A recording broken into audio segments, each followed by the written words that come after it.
बिस्मिल्लाहिर्रहमानिर्रहीम अस्सलामु अलैकुम वरहमतुल्लाहि वबरकातुहू। आज हम बना रहे हैं मिल्क शेक।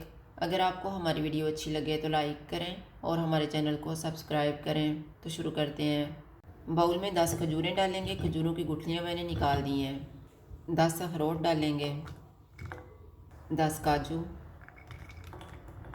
15 बादाम। इनमें आधा कप गर्म दूध डालेंगे।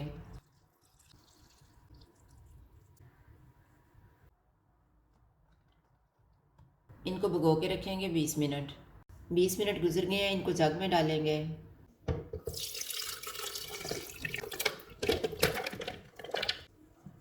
इनमें 2 कप ठंडा दूध डालेंगे।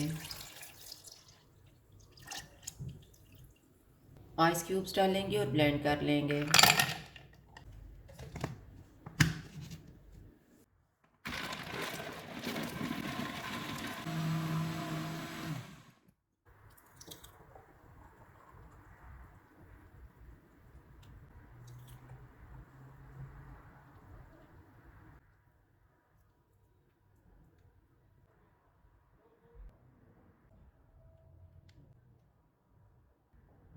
मिल्क शेक तैयार है। अगर आपको हमारी वीडियो अच्छी लगे तो लाइक करें और हमारे चैनल को सब्सक्राइब करें। शुक्रिया। अल्लाह हाफ़िज़।